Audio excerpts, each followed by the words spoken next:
What is the price of a perfect image? For one woman, it was nearly her soul. Tonight, we're not just talking about celebrity drama. We're delving into a story of unimaginable public humiliation and the most epic comeback you've ever heard. We take you to the blinding lights of the red carpet at the Celestial Ball, where a devoted wife was brutally cast aside by her husband for another woman in front of the world's media. They thought she was a nobody, a disposable accessory. They were wrong. They had no idea she was the hidden heir to a global empire, and her billionaire father was watching. Stay with me, because this isn't a fairy tale. This is the story of how a queen, forgotten by everyone, picked up a crown and set their world on fire. The air in the Bel Air mansion was always chilled to a precise 68 degrees. A temperature Julian Thorne had read was optimal for preserving both fine art and a youthful complexion. For his wife Elara, it felt like living in a beautiful silent mausoleum. Tonight the chill was sharper, a blade of anxiety against her skin. It was the night of the Celestial Ball, the apex of the Los Angeles social calendar, an event Julian had been obsessing over for months. For him, it wasn't a charity gala. It was a battlefield, a place to be seen, to be photographed, to be envied. And Elara, he had made it clear, was a key part of his uniform. "Is that what you're wearing?" Julian's voice, smooth and cold as river stones, cut through the cavernous silence of their walk-in closet. He didn't look at her, his eyes fixed on his own reflection as he adjusted a pair of diamond cufflinks. Elara looked down at her dress. It was a custom piece by a lesser-known but brilliant designer, a sheath of dove-grey silk that moved like liquid moonlight. It was elegant, understated, and deeply personal. It was her. "I thought it was classic," she said, her voice barely a whisper. Julian finally turned his gaze, sweeping over her with the dispassionate air of an appraiser finding a flaw in a gemstone. "Classic Elara, this isn't a luncheon at the Getty. This is the Celestial Ball. People are wearing couture that costs more than a house. You look forgettable." The word hung in the air, another small, sharp cut to add to 1,000 others. For 5 years, Elara had tried to be the perfect wife to the hedge fund prodigy, Julian Thorne. She had hosted his soulless dinner parties, smiled at his vapid business partners, and slowly, piece by piece, allowed him to sand down the vibrant, passionate artist she once was into something more muted, more controllable. She had mistaken his intensity for passion, his possessiveness for love. Now she knew better. She was an asset, and her value was depreciating. "There's a box on the bed," he said, turning back to the mirror. "From Valentino. Wear that. The color is louder. It will show up better in the photographs." She didn't argue. Arguing was pointless. It would only end with a cold, clipped lecture about the importance of the Thorne brand and her duty to uphold it. She walked back into the bedroom. On the vast, empty expanse of their king-sized bed sat a garish fire-engine red box. Inside was a dress of the same color, sequined and severe, with a neckline that plunged to her navel. It was a beautiful dress, but it wasn't for her. It was for a character she was being forced to play, Mrs. Julian Thorne. As she changed her fingers, brushed against a small silver locket she always wore hidden beneath her clothes. It was smooth and worn, her only link to a life before Julian, a life she never spoke of. A life of quiet wealth, but suffocating expectations of a different kind. She had run from that life, desperate to be loved for herself, not for her name. She had fallen for Julian precisely because he had no idea who she really was. He had pursued Elara, the struggling sculptor, not the woman who stood to inherit a dynasty. In her youthful naivety, she had thought that meant his love was pure. Now the irony was a bitter pill in her throat. He didn't love her for her name, but he didn't love her either. He loved the idea of a beautiful, unthreatening wife. Downstairs, the limousine was waiting. Julian inspected her one last time, a flicker of approval in his eyes, as he saw her in the red dress. Much better. Now remember Elara. Big smiles. Wave but don't look desperate. And let me do the talking with the press. We'll be at the Hendersons' table. Stick close to me. She nodded, the practiced, placid nod of a woman who had learned that her opinions were an inconvenience. As she slid into the cool leather of the car, she caught her reflection in the tinted window. A stranger looked back at her, a woman in a borrowed dress with haunted eyes on her way to a ball, where she knew with a bone-deep certainty she did not belong. The gilded cage was closing in, and the night was just beginning. The world outside the limousine was a chaotic symphony of light and sound. 1,000 camera flashes exploded like miniature supernovas, turning the twilight into a strobing artificial day. The roar of the crowd was a physical force, a wave of noise pressing in from all sides. This was the gauntlet, the red carpet of the celestial ball. Julian was in his element. He stepped out of the car with the practiced ease of a movie star, his hand already raised in a casual wave. He turned his smile, perfectly calibrated for the cameras, and offered a hand to Elara. It was a gesture of possession, not affection. As she took it, his grip was firm, his fingers cold. Head up. Smile. Don't squint in the flashes. He murmured, his lips barely moving. Elara took a deep breath, pasting a fragile smile onto her face. The red dress felt like a costume, scratchy and foreign against her skin. The reporters shouted their names, their questions, a garbled mess of, "Who are you wearing?" And Julian a word about the market. Julian handled them with masterful ease, tossing out a soundbite here, a charming laugh there. Elara stood beside him, a silent, smiling accessory, just as she'd been coached. She felt 100 pairs of eyes on her, not seeing her, but assessing her. The dress, the jewels, the husband she was attached to. That was her sum total. They were halfway down the carpet when Julian suddenly stopped. His grip on her hand tightened for a second, then vanished. "Actually," he said, his voice loud enough for the nearest cluster of reporters from E! News and Variety to hear. He turned to Elara, but his eyes were cold, distant. "I think I'll take it from here." Elara's smile faltered. "Julian, what are you talking about?" He let out a short, dismissive laugh. "This is the big league, sweetheart. Let's be honest, you were never quite cut out for it." He took a deliberate step away from her, creating a physical chasm between them on the sea of red.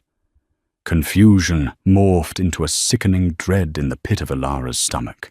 The camera flashes seemed to intensify the clicks, sounding like a swarm of angry insects. And then she saw her. Parting the crowd of photographers like a shark, slicing through water, was Sienna Vance. She was a rising actress with a reputation for being as ambitious as she was beautiful. And she was wearing a dress of the exact same, Valentino red, almost identical to Elara's, but hers was clearly the superior version, the haute couture original, while Elara's was the ready-to-wear imitation. The cut was more daring, the sequins shone brighter, the fit was more immaculate. Sienna glided to Julian's side, slipping her arm through his, as if she belonged there. She shot Elara a look of pure venomous triumph. "Julian, darling." Sienna purred loud enough for every microphone to catch. "You didn't tell me you were bringing a fan." The reporters erupted. The focus of every camera, every lens, every eye swung from Julian and Sienna as a couple to Elara standing alone. The narrative clicked into place for them instantly, a salacious, irresistible story falling right into their laps. Tech mogul Julian Thorne dumps wife on red carpet for actress Sienna Vance. "Elara, who are you wearing?" One reporter shouted the question, now dripping with sarcasm. "Is your marriage over, Mrs. Thorne?" yelled another. Julian wrapped a protective arm around Sienna's waist, pulling her closer. He looked directly at Elara, his expression one of utter indifference, as if he were looking at a stranger who had stumbled into his photo op. "No comment on my private life," he said, a smirk playing on his lips. "But as you can see, I'm here to support the future of cinema." He gestured to Sienna, who preened under the attention. The humiliation was a physical blow. Elara felt the air rush from her lungs. Her face burned, her hands grew clammy. She was frozen a statue of shame in a sea of flashing lights. They had planned this. The matching dresses, the timing, the public stage, it was a meticulously orchestrated ambush designed for maximum impact, for maximum cruelty. Julian wasn't just leaving her. He was erasing her, publicly branding her as the dowdy, disposable first wife. She looked at him, searching for any flicker of the man she thought she had married. She found none. There was only a cold, calculating stranger who was discarding her like last season's fashion.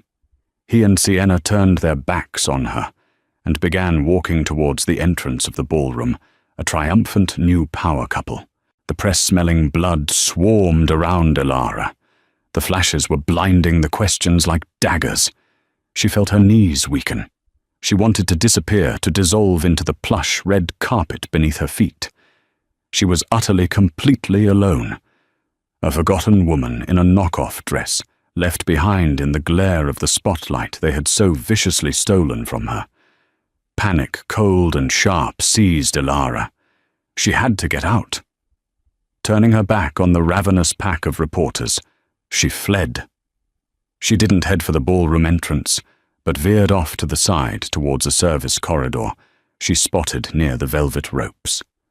Murmurs and a few stray camera flashes followed her, but the main swarm was still fixated on Julian and Sienna's grand entrance. She pushed through a heavy door and found herself in a stark, dimly lit hallway. The roar of the red carpet was instantly muffled, replaced by the low hum of industrial air conditioning.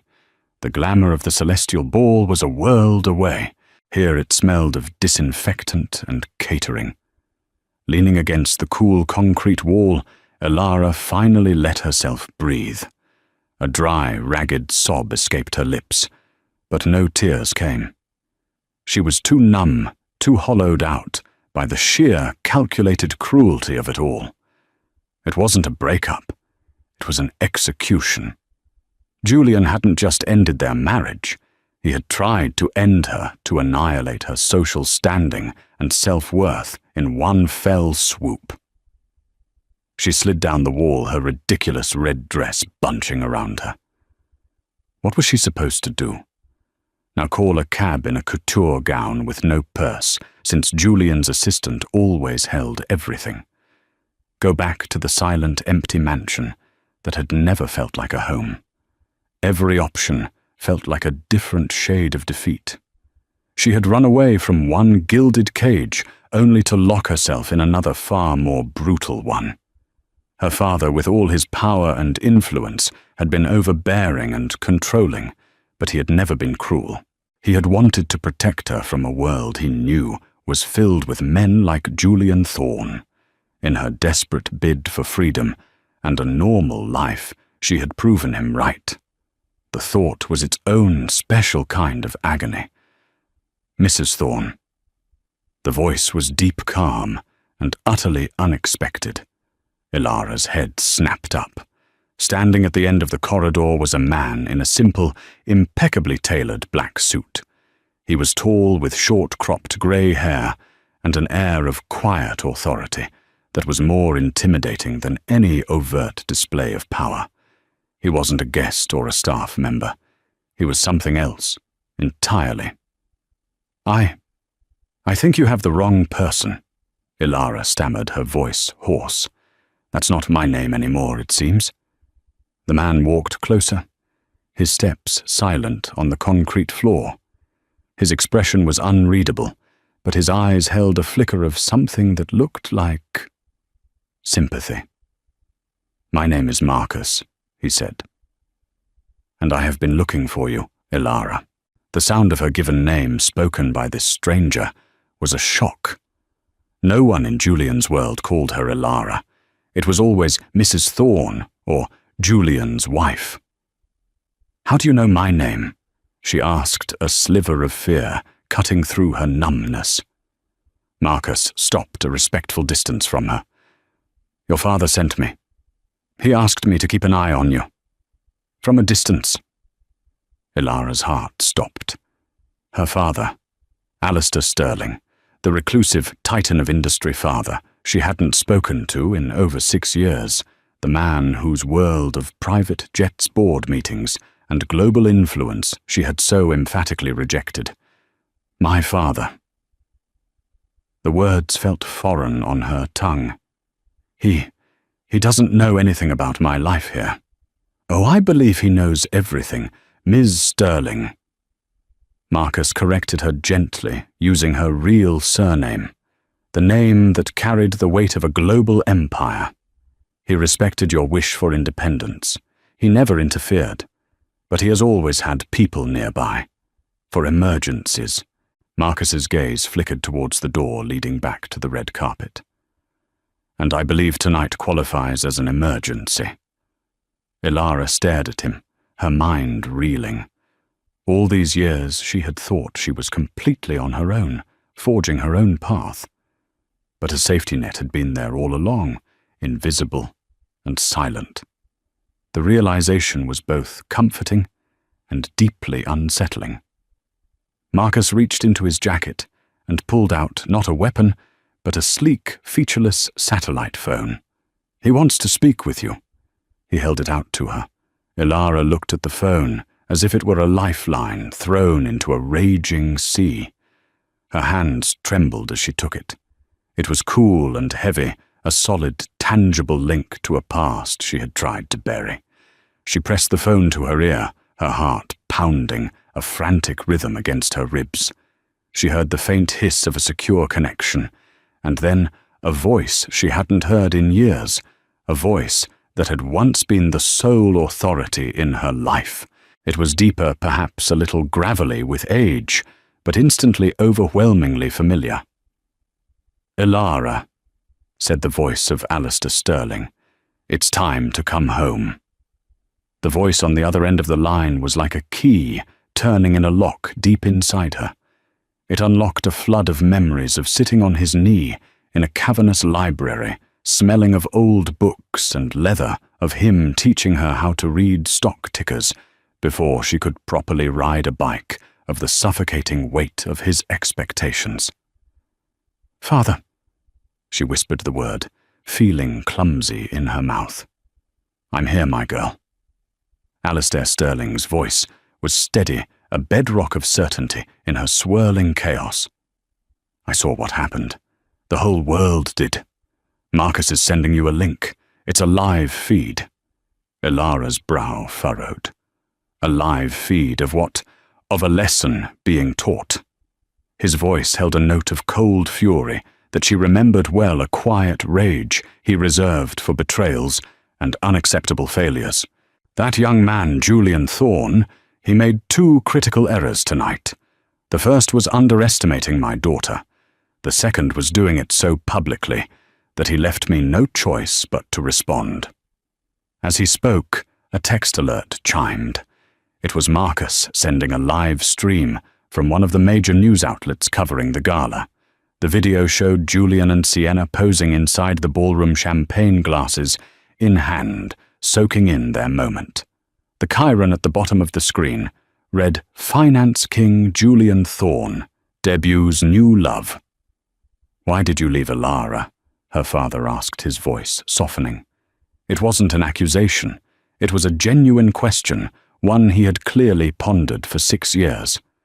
"I had to," she said, the words tumbling out. "You had my life planned out to the minute. The schools, the degree, the seat on the board, even the sons of your business partners you wanted me to meet. I didn't know who I was outside of being Alistair Sterling's daughter. I wanted to be loved for just being me. I wanted to see if I could make it on my own. A heavy sigh echoed down the line. And did you make it on your own? I made art, she said defensively. I had a small studio. I was happy for a while. And then you met him, Alistair finished for her. A man who saw a beautiful, intelligent woman with no powerful family to protect her. A blank canvas he could paint his own ambitions onto. I had him vetted the week you started dating him, you know. I have a file on Julian Thorne thick enough to stop a bullet. His greed, his narcissism, his portfolio built on dangerously high risks. I wanted to warn you. But you had asked for space, and forcing my way back into your life would have only driven you further away. So I waited. It has been the hardest 6 years of my life. A lump formed in Ilara's throat. He hadn't been angry. He had been waiting. He told me he loved me. She said the words tasting like ash. He loved the idea of you, Alistair corrected gently. But that's in the past. What matters is the next 10 minutes. That man and that woman staged a public spectacle to humiliate you. We are going to stage 1 to correct the record. I am tired of hiding my greatest asset, my true legacy, and that Ilara has always been you. What are you going to do? She asked, her voice trembling. Julian Thorne thinks his universe revolves around money and media attention, so we're going to use money and media attention to shrink his universe down to the size of a pinhead. Marcus is outside with a car. There's a change of clothes for you. My team has already been in touch with the event organizers. They are expecting you. Expecting me to do what go back in there. The thought was horrifying. You are going to walk back into that ballroom, and you are going to watch as the spotlight he so desperately craves becomes a white-hot incinerator. You are not the forgotten wife, Ilara. You are my daughter. You are a sterling. It's time everyone remembered what that means. His conviction was a steel rod pressed against her spine. The numbness began to recede, replaced by a slow-burning ember of anger. He was right. Julian hadn't just insulted her. He had insulted the legacy she had tried to escape the father, who had, in his own way, been protecting her all along. Okay, she said, her voice stronger now. What do I need to do? Just be yourself. Ilara. Alistair said, a hint of pride in his tone. The brilliant, strong woman I raised. Walk in there with your head held high. I'll take care of the rest. I'll see you on the screen. The line went dead. Ilara handed the phone back to Marcus. She looked down at the gaudy red dress, the uniform of her humiliation. It felt like a snake's skin she needed to shed. The car is this way, Ms. Sterling, Marcus said, his tone formal, but his eyes kind. We don't have much time. She followed him out into the cool night air away from the noise and the glare. A sleek black Maybach was idling silently at the curb, its presence both discreet and commanding. The door opened, and as she slid inside, she left Ilara Thorne, the humiliated wife, behind on the pavement. When she re-emerged, she would be someone else entirely. She would be Ilara Sterling. The interior of the Maybach was less a car and more a private command center.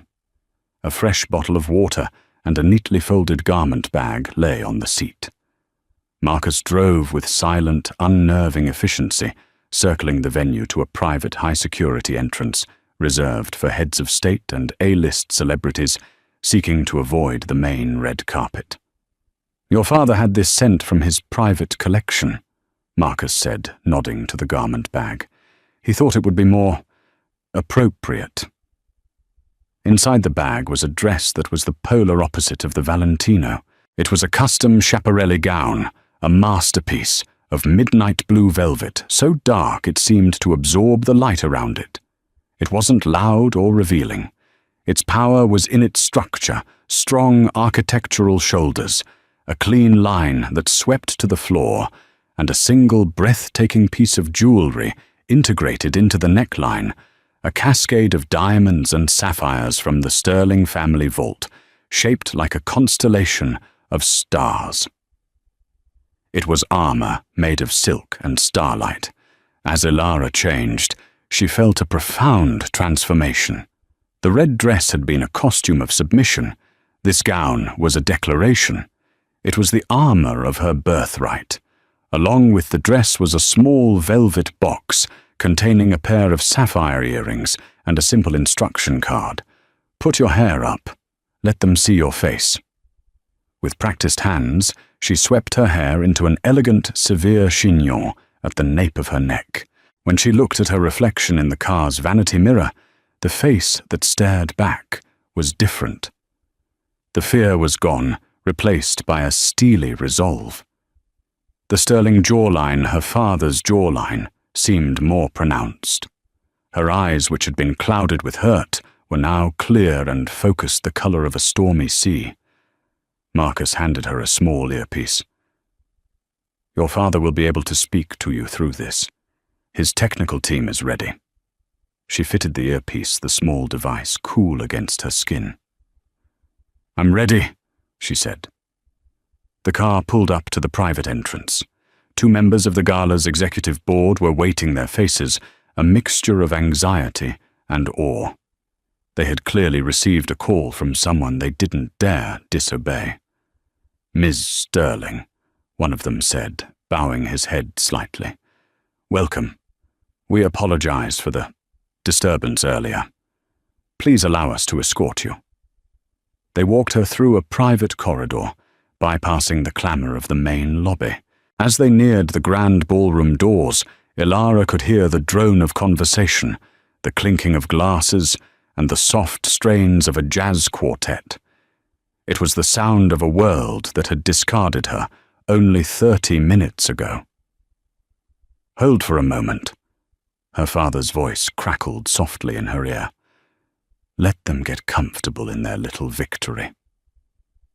Through the crack in the doors, she could see Julian and Sienna holding court at the center of the room. They were laughing, accepting congratulations from fawning socialites who were always eager to align with the newest power couple. Julian had his hand on the small of Sienna's back, a look of smug satisfaction on his face. He had won. Okay, Elara, Alistair's voice came again, low and steady. It's time. Remember who you are. Go. The 2 event organizers pulled the towering ballroom doors open, and Elara walked in. A hush fell over the tables nearest the entrance. First a ripple of silence that spread through the vast room like a shockwave. Every head turned. Conversation died. The jazzed quartet faltered, the saxophone player letting out a confused squawk before falling silent. It wasn't just her entrance. She was flanked by Marcus and another man with the same quiet, dangerous air. They weren't bodyguards for a socialite. They were security for a titan. But it was Elara who commanded the room. She moved with a grace and purpose that was utterly magnetic. Her head was high, her gaze sweeping across the room, missing nothing, acknowledging no one. The midnight blue gown didn't ask for attention, it commanded it. The sterling diamonds at her throat glittered with cold fire, catching the light from the chandeliers and throwing it back, magnified. She was no longer the sad grey wife. She was an apparition of power, a queen returning to her court. She saw Julian's face across the room. His smile froze, then melted away, replaced by a mask of stunned disbelief. He stared at her as if he were seeing a ghost. Sienna's triumphant smirk curdled into a confused frown. Who was this woman? Where had she gotten that dress? Those jewels, Elara ignored them. Her eyes scanned the room until she found an empty table at the edge of the dais, a table that had clearly been set at the last minute. With Marcus holding the chair for her, she sat down alone in full view of everyone. She didn't look at her phone. She didn't fidget. She simply sat poised and serene and waited. The entire ballroom was now fixated on her, the air thick with unspoken questions. The gossip was instantaneous, a frantic whispering from table to table. Who was she? Why was she back? What in God's name was going on? Julian Thorne, for the first time in his life, had completely lost control of the narrative. The spotlight he had so carefully engineered was now trained with laser-like intensity on the woman he had tried to destroy, and she wasn't flinching. In her ear, her father's voice was a low, satisfied murmur. Excellent. Now for the main event. Just as the whispers in the ballroom reached a fever pitch, the lights dimmed. The soft jazz music cut out abruptly. A collective gasp rippled through the crowd. Guests looked around, confused, assuming a power failure. Then the massive screens on either side of the stage, which had been displaying a placid loop of the charity's logo, flickered to life. They didn't show the logo. They showed a single, powerful face. He was an older man, with a mane of silver hair and eyes that seemed to hold the weight of decades of ruthless business decisions. He was seated in a leather chair in front of a fireplace, a portrait of quiet, unshakable authority. Though most of the younger social media stars and influencers in the room didn't recognize him, a cold dread began to dawn on the faces of the older, wealthier guests. The titans of finance, the CEOs, the old money families. They knew exactly who they were looking at. It was Alistair Sterling, the legendary reclusive billionaire. A man who hadn't made a public appearance in over a decade. A ghost from the highest echelons of global power, now broadcasting Lev into their party. Julian Thorne's face went white. The champagne glass in his hand trembled. He recognized that face from the cover of fortune magazines from his college years. The man was a myth, a kingmaker. What was he doing? "Good evening." Alistair Sterling's voice boomed from the speakers, a voice accustomed to commanding boardrooms and parliaments. "I apologize for interrupting your evening. My name is Alistair Sterling, and I am the chairman and CEO of Sterling Industries." A wave of frantic murmuring swept the room. Phones were instantly out, people frantically Googling the name. Sienna Vance looked at Julian, her expression a mask of confusion. "Who is that?" she whispered. Julian couldn't answer. His throat was dry. "For many years," Alistair continued, his gaze piercing through the camera, "I have conducted my business and my life in private. I have always believed that results speak louder than announcements. Tonight, however, an announcement is required, a correction to the public record." He paused, letting the weight of his words settle. His eyes seemed to scan the room until they landed on the camera feed, showing Elara seated alone at her table. A hint of a smile touched his lips. "My greatest achievement has not been building a global conglomerate. It has been raising my daughter, a daughter who, for her own noble reasons, chose to leave my world behind to find her own path to see if she could be valued for her character and talent alone without the weight of her family name." The cameras in the room, operated by the stunned press corps, all swiveled in unison, a herd of mechanical beasts turning their gaze upon Elara. Her face was calm, her expression regal. She met the stare of the world without blinking. "That experiment," Alistair said, his voice hardening, "has now come to its conclusion. My daughter has seen the world for what it is, and the world tonight will see her for who she is." He leaned forward slightly, his eyes finding the camera again. Julian felt a cold sweat break out on his forehead. This couldn't be happening. "Some of you in that room tonight may know her as Elara Thorne," Alistair declared, his voice ringing with authority. "That is a temporary name, a footnote in her story that officially ends this evening.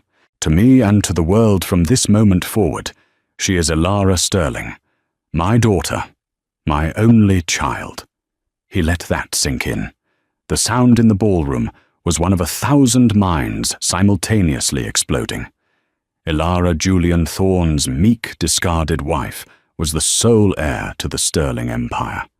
An empire 10 times, 100 times larger and more powerful than Julian's piddling hedge fund. It was impossible. It was unthinkable. But Alistair wasn't finished. Effective immediately, I am stepping back from my role as CEO of Sterling Industries. The board has just concluded an emergency session and has unanimously approved my successor. The new CEO and chairwoman of the entire Sterling global portfolio is my daughter Elara Sterling. If the first announcement was a shockwave, this was a nuclear detonation. Champagne glasses dropped, jaws hung agape. The silence was absolute, broken only by the frantic clicking of cameras. Across the room, Julian Thorne looked like he had been turned to stone. His face was a ghastly shade of pale, his eyes wide with horror and dawning comprehension. He had just publicly, brutally humiliated the new CEO of one of the most powerful corporations on the planet. He hadn't just divorced a wife, he had declared war on an empire.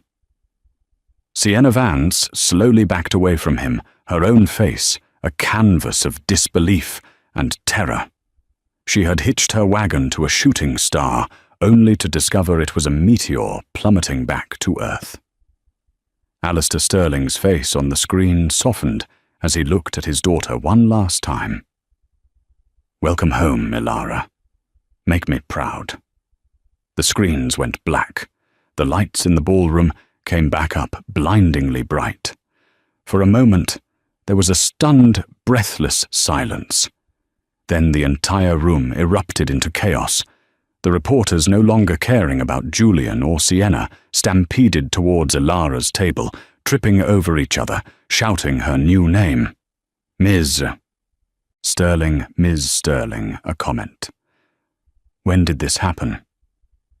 What will be your first act as CEO?" The spotlight had shifted. It was now hers, brighter and more absolute than Julian could have ever dreamed. He was left in the shadows, a forgotten man in the blinding glare of his own colossal, world-shattering mistake. The black screens were like 2 dead eyes staring out at the stunned ballroom. The silence that followed was not empty. It was dense and heavy, filled with the weight of 1,000 shattered preconceptions. For a full 10 seconds, the only sounds were the faint, almost imperceptible hum of the chandeliers and the frantic, silent work of 100 different minds trying to reboot their understanding of the world. In this room where status was currency and perception was reality, the market had just undergone a history-making crash, and a new unknown power had cornered it all. Elara sat perfectly still at her table, the epicenter of this deafening silence. The adrenaline from her father's gambit coursed through her, a strange electric hum beneath her skin. It was a terrifying, exhilarating sensation, like standing on a cliff's edge and realizing you could fly. She could feel every eye in the room on her, not as a woman, but as a phenomenon. They weren't just looking, they were reassessing, recalculating. She saw the vulture-like glint in the eyes of the reporters, the dawning horror on the faces of Julian's allies, and the naked frantic opportunism blooming on the faces of those who realized they had a chance to get in on the ground floor of a new dynasty. This, she thought with a chilling clarity, was the world her father had tried to shield her from, and the world he had just handed to her. A world of predators and prey where power was the only language truly spoken. And tonight, she had been taught to speak it fluently. The spell broke. A single champagne flute dropped from a nerveless hand, shattered on the polished floor, the sound like a gunshot. It was the starting pistol for the chaos. The press, a single ravenous organism, surged forward. But before they could take more than a few steps, Marcus and his associate were on their feet. They didn't draw weapons or raise their voices. They simply created a perimeter of absolute professionalism, their calm a more effective deterrent than any threat. Elara rose from her chair, her movements fluid and deliberate. The midnight blue Schiaparelli gown settled around her, a column of dark power. She took a breath, not of nervousness, but of finality. She felt the last vestiges of Elara Thorne, the timid, accommodating wife, burn away like morning mist, leaving behind the cool, solid core of Elara Sterling. She wasn't here to escape. She was here to collect a debt. Ignoring the cacophony of the press, she turned her gaze across the room. Her target was motionless, a man trapped in the amber of his own cataclysmic failure. Julian. She began to walk. The journey across that ballroom was the longest walk of her life. The crowd, a mix of LA's most powerful and most famous, parted for her, as if she were a visiting monarch. No one dared to get in her way. She could hear the frantic whispers trailing in her wake, the rustle of silk, and the sharp intakes of breath. She passed the table of the Hendersons, the billionaire real estate magnates, whose party she'd been so nervous about attending last year. Mrs. Henderson, who had once looked straight through her, now stared with an expression of pure, unadulterated awe. Elara met her gaze for a split second, offering nothing, and watched the woman flinch and look away.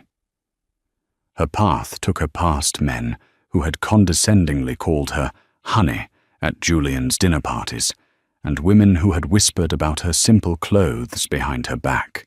Their faces were now masks of horrified respect. This was power, not the flashy, desperate power Julian chased, which was loud and needed constant validation. This was the quiet, foundational power that reshaped rooms simply by entering them. Finally, she stood before him. Julian looked like a man who had witnessed an act of impossible, terrifying magic. His face was slick with a sheen of cold sweat, his impeccably tailored tuxedo suddenly looking cheap and ill-fitting. The smug confidence had been flayed from him, leaving only the raw, twitching nerves of a narcissist who had just been confronted with his own cosmic insignificance. Elara. He began, his voice a ragged whisper. He took a half-step forward, his hand starting to reach for her, a pathetic, instinctual gesture of possession that died in the air. Elara, what is this? Some kind of joke? A stunt?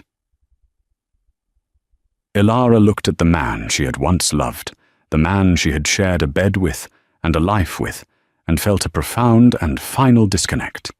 He was a stranger, a miscalculation she had spent 5 years of her life living inside. A stunt, she repeated, her voice perfectly level, yet carrying an Arctic chill that made him recoil. You think my family, my life is a stunt? No, Julian. Tonight's performance was all yours. A meticulously planned public spectacle. I simply arranged for a better closing act. Listen, we can fix this. He pleaded, his eyes darting around frantically, seeing the sharks circling, smelling his blood in the water. Whatever this is, whatever game your father is playing, we can talk it through. We're a team, you and I. We're the Thorns. A faint, mirthless smile touched her lips. There is no we, Julian. There is no Thorn. That was the brand you were building, wasn't it? And I was to be your silent, decorative partner. The pretty, unassuming wife with no background to speak of, who would never overshadow you. What a catastrophic misjudgment. She leaned in her voice, dropping so only he could hear the surgical precision of her words. You didn't want a partner. You wanted a possession. You tried to diminish me to make me smaller so you could feel bigger. You criticized my art. You isolated me from my friends. You dressed me up like a doll for your business meetings. You thought my gentleness was weakness. My kindness was naivety. You saw a canvas, and instead of admiring the art, you tried to paint it over with your own cheap, garish colours. That's not true, he hissed, but there was no conviction in it. He knew it was true. Every word was a nail in his coffin. It's the truest thing you've heard all night, she countered, her voice unwavering. And now for another truth. From this moment on, you are nothing to me. Less than a stranger. You are a bad investment that has been written off. A liability that is being liquidated. As if on cue, a calm, grey-haired man in a Savile Row suit stepped out from behind Marcus. He held a slim, elegant leather portfolio. He was Mr. Davies, the lead counsel for Sterling Industries' private family office, a man whose polite inquiries had made entire governments tremble. Mr. Thorne. Davies said, his voice as crisp and dry as old parchment. A moment of your time. He opened the portfolio and handed Julian a sheaf of papers. These are the divorce papers filed an hour ago in the state of Delaware, citing irreconcilable differences. All proceedings will be handled there under corporate privacy statutes. You will find the terms non-negotiable. Julian stared at the documents, his hands trembling too violently to read them. Our assets. The house. The accounts. Ah, yes, the assets, Davies continued smoothly. We have also filed a temporary restraining order and an emergency injunction against all assets, personal and corporate, held by yourself and Thorne Capital. It seems a preliminary review suggests a number of irregularities. Specifically, potential commingling of funds related to an initial seed investment made in your fund 6 years ago. An investment that, it turns out, was made by a blind trust managed by the Sterling family office as a wedding gift of sorts. A gift whose terms you have now violently breached. The blood drained completely from Julian's face. He looked like a man who had just been told the ground beneath his feet was no longer solid. His entire career, the foundation of his wealth, was built on her family's money, and he had never even known it. He was a creature of their creation, and he had just spat in the eye of his creator. Furthermore, Mr.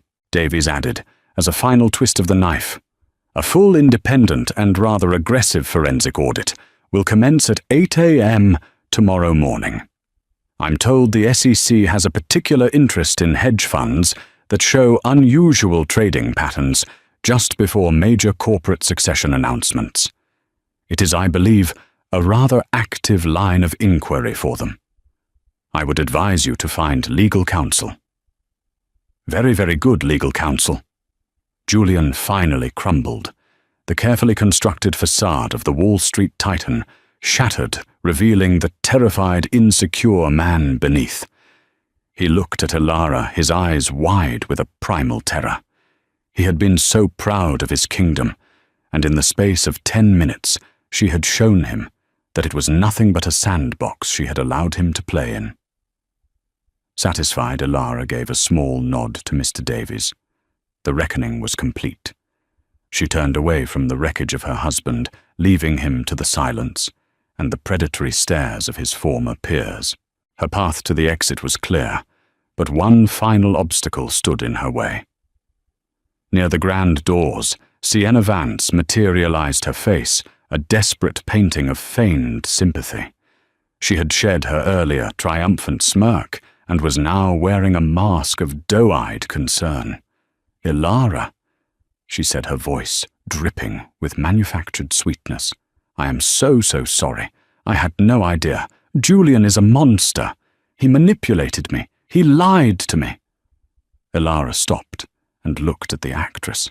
She saw the frantic calculations in Sienna's eyes, the desperate attempt to switch allegiances to salvage her career, to avoid being collateral damage in the war she had so eagerly helped start.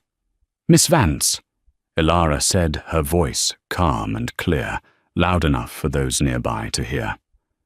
Please don't insult my intelligence on top of everything else. You are not a victim. You were an accomplice. Sienna paled. No, I swear. Let me give you some professional advice. Elara continued, cutting her off. You are an actress, and you were auditioning for a role tonight, the powerful man's partner. It's a role you played with enthusiasm. Unfortunately for you, the production has been cancelled due to a catastrophic failure on the part of the male lead. I'd suggest you call your agent. Perhaps there's a role for you in a low-budget horror film.